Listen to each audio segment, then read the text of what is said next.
The turn of the millennium was a pivotal moment for the mining industry.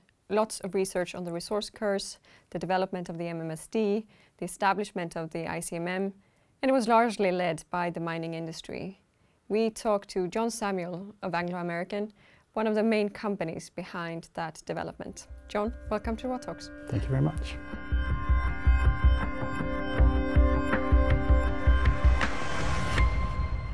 "15 years later, has the industry's awakening to socioeconomic concerns translated into better results on the ground amongst the communities?" I think so, particularly for the larger companies, and those that have an intelligent understanding of their long-term self-interest, who have company values that are committed to treating people fairly and obeying laws and those sorts of things. We could look back at what we were doing 10, 15 years ago and understand that actually it wasn't that great, and we have come a long way. I think more broadly, some of the regulation the sector and business more broadly faces now has been quite helpful in pushing some of those sort of developments forward. So things like legislation on revenue transparency or labour rights, or indeed on things like corruption, which is significantly tightened over the last 10 to 15 years. Again, I think that's been helpful and positive about getting better impacts in host communities. I do worry though that for those companies that are not so concerned about their reputation or flying below the radar, maybe the changes are much more negligible. Maybe we're not seeing a lot of change, and those companies actually account for the vast majority of mines worldwide. So the view of an external stakeholder looking in on the industry might feel that not enough has changed, and they're probably fair in that assessment. And when you're talking about progress, what is it you measure? Are you looking at happier communities, wealthier communities? What would be your definition of improvement? We're developing a non-renewable natural resource. For many communities, that will represent a one-off chance for them to get a significant uplift in their socioeconomic development. So I think that's the frame that we in the industry should be looking at that challenge through. Can we turn that mineral endowment into a sustainable uplift to host communities? And that might be a more diverse economy, it might be better infrastructure, better educated people. I think it will depend on the context. And I think one of the things we have learned in the last 10 to 15 years is that we actually don't know what's good for our host communities. They know what's good for them, and it's incumbent upon us to get better at asking. So I think the measures we'd be looking at would be, uplift on things like the Sustainable Development Goals, but also our communities feeling that we're better neighbours than we were 10 to 15 years ago, perhaps. Your shareholders, they expect higher returns on their investments, and your communities expect more benefits from their resources. How do you resolve this tension? The best contribution we can make is really to help uplift the productivity of both the local private sector and the local social sector in some senses too. And the best levers we have for doing that are actually through the value chains and the expertise that we have within the business. So, half our turnover in Anglo-American typically goes out through the door in procurement, for example. So local procurement and enterprise development are a massive lever for us. We spend 100 times more on procurement than we do on social investment, for example. And through focused local procurement programs, we're putting hundreds of millions of dollars more into 20 to 30 host communities now than we were 10 years ago, for example. Local workforce development is really important. That's our second biggest chunk of our turnover and our cost base. But that doesn't talk to the shareholders, that talks more to the communities. So I think the shareholders have a right to a return, and I think part of that involves using our development interventions in the most cost-effective manner and doing it in such a way that we can go about our business as they hope we can, so without delays, without interruptions, etc. And so I think these levers are the main ones we can use. So firstly, local procurement and enterprise development, local workforce development, which is an increasing challenge because the industry is increasingly a skilled industry. It's not the mass labour industry that it once was.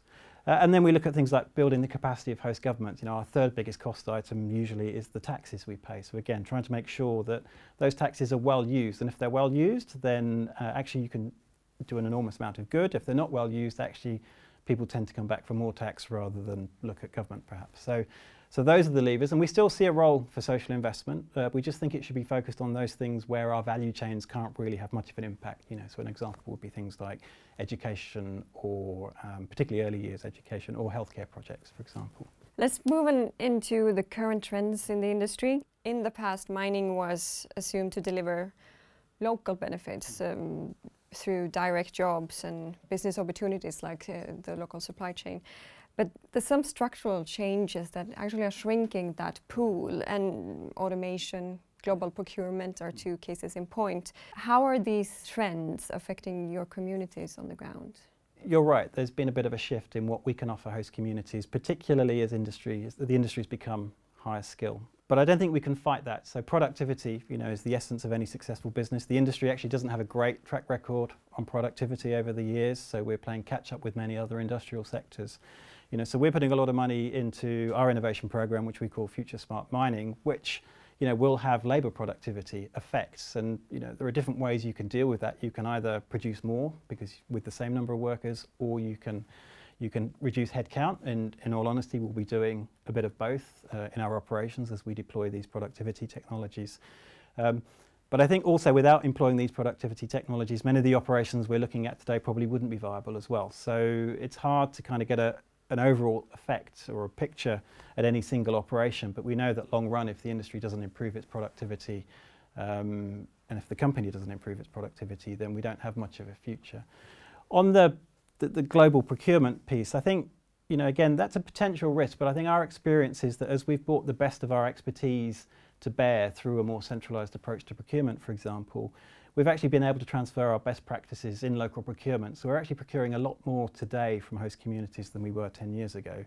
And it is hundreds of millions of dollars more, and that's through the spreading of best practice. And we've found that the really good local procurement programs actually end up saving us money by having more competitive and resilient local supply chains. They don't save us huge amounts of money, it's not transformative, but they more than pay for themselves. But is it the business case that led to the programs, or did you discover that along the way? We felt it was an imperative to increase local sourcing because it was something that a lot of our host communities were asking for, but also logically, again, if you look at the turnover of a mining company, about half the turnover is comprised of procurement. So it's a logical lever to try and pull.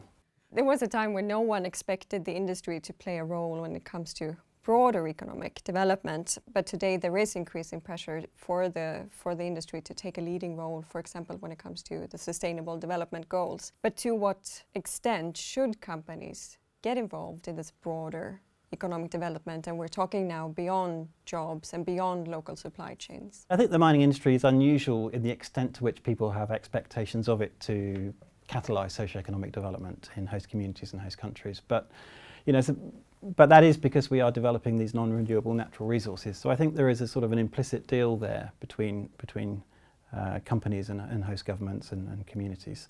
And so we should work with that rather than fight it. I think there are some reasons why we would want to be engaged. Firstly, stable, prosperous communities are much easier places to operate businesses than poor, fractious ones, for example. It's easier to attract talent, it's easier to recruit locally, it's easier to procure locally, for example, if you're in a relatively prosperous, stable place. So we have a vested interest, and we're very long-term investors, so we can take more time perhaps than most other development actors on a long-term approach to socioeconomic development. Ultimately, governments are increasingly looking for good partners for the development of their mineral resources. And so again, the companies that can show that they've got an intelligent approach, that they're committed to supporting socioeconomic development, I think over the long run will get a better opportunity to develop some of the more attractive ore bodies in the future. So it's in our long-term interest as well, I think, to be responding to these things. And they take a lot of time and attention. They don't often take huge amounts of money relative to some of the other spending items we have in our business. So I think it's well worth us applying our minds to how we can do that better. But what does it mean in practical terms? How do you work with health and the broader social impact? The best contribution we can often make beyond our own value chains is actually building capacity. So, everything you need to run a town, you need to run a mine. You need doctors, IT, human resources, consultation, infrastructure, you name it. So we have a lot of expertise that we can bring to bear, and we also can partner with other organisations. The SDGs, one of the great advantages of them is that they're a shared endeavour, and so we're certainly interested in working out how we can play a bigger role in working with partners. It shouldn't be something we do on our own, it has to be done with partners, to actually build capacity, whether that's the capacity of local government to deliver education or power or water, or the capacity of the local health system to provide appropriate care. We do that for our employees, so we have that expertise, we can share some of that in the places where we're operating. And of course, typically, we're in quite remote places. Normally the organisations that have that level of expertise are sitting in big cities, and they have to deploy people out to those communities. We're there already. We're not there in many of those communities in the great scheme of things, but in the ones we are, present in. We have an opportunity to share a lot. And are you working with government on Yes. those type of projects? I think if we looked back 10, 15 years ago, we would think our intervention in health or education would be building a school or building a clinic and then handing it over. I think we know that doesn't really work. If there was going to be a fully effective school or clinic there before we arrived, it would be there already. So, and the reasons for that are often not to do with a lack of funding. Actually, quite often, even in developing countries, the funding is there. It's the capacity to develop and to manage those facilities. So I think as mining companies, we probably have collectively funded a fair few relatively small white elephants dotted around host communities, and I think we've all come to a realisation now that if it's not done with government, with communities, in response to their aspirations, not our best ideas about what they need, if we don't do it that way, then we almost certainly won't be successful. Let's address SEAT, Anglo American's well-known toolkit for measuring and managing social impact. In a recent Raw Talks with Professor Glyn Cochrane, he raised a concern about the proliferation of manuals and toolkits and noting the risk of becoming too prescriptive. Has the industry become too prescriptive? I essentially agree with what Professor Cochrane was saying.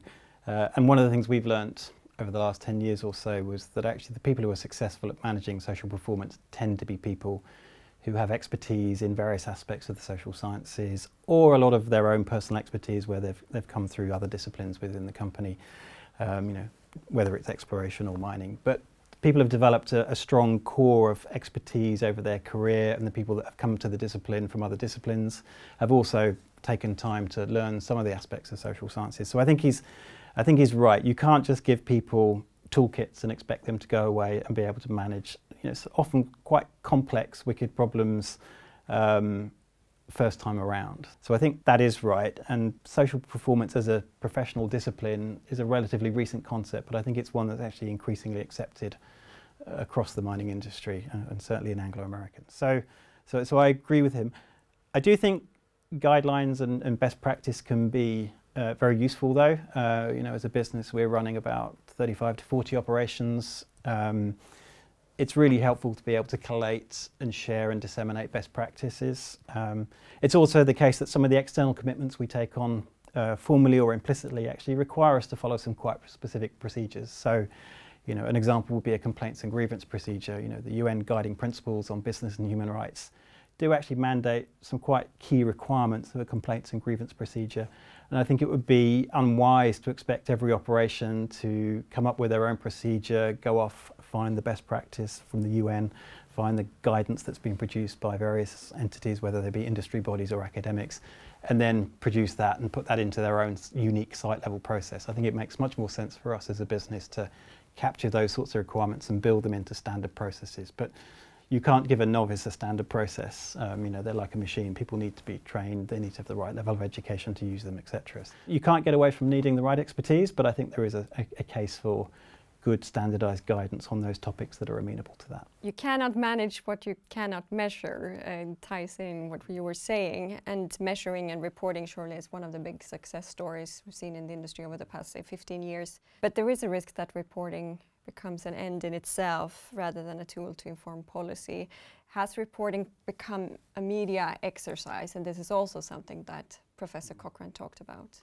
I'm not actually sure it's true that you can't manage what you can't measure, to be honest. I think any parent would tell you that they have a lot of management of their children without measuring them that much. But I think it's helpful if you can measure, because it's easier to communicate information if people are responding to well understood indicators. So I think it's right that we've focused on that. I think a lot of progress has been made, and I think as an industry we've been able to build a lot of confidence, for example, on things like revenue transparency by being very transparent and reporting the payments we make. The leading mining companies, the leading oil and gas companies, we all understand that that's actually fundamentally in our interests. And I think we've greatly benefited from, firstly, proactively putting that sort of information out there in the public domain, and we've been doing it for more than a decade in Anglo American. But then also the regulation that's been formed by industry good practice, I think, has also been helpful. So the EU Transparency Directive, I think, actually is a positive thing for the extractive sector. I do sometimes worry, though, that we're not measuring all of the things that are always important. So there are some things that are important that are, I think, quite well measured now. So transparency, carbon, water, etc. There are lots of things that are well measured. things like biodiversity impacts and things like community acceptance, I think, are actually not very well measured yet. Let's consider your relationship with government and communities. What are the strategic priorities for the industry moving forward? I think we need to continue to improve and continue to learn how to do that.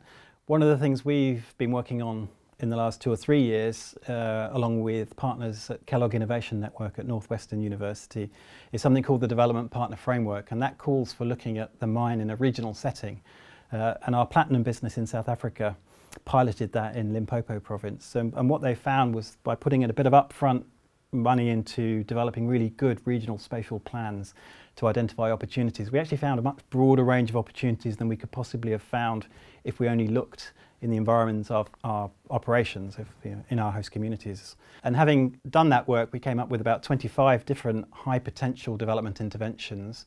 And having shared that with stakeholders, including government, multilateral donors, NGOs, but also other companies, including other mining companies, there's actually a lot of shared interest in developing a common delivery platform that can take each one of those high priority interventions, make sure it's got a sponsor, and develop them in an integrated way that we couldn't possibly do as single companies. And by way of example, there's a lot of potential for certain agricultural crops, but we really need to invest at scale to do that with big feed put into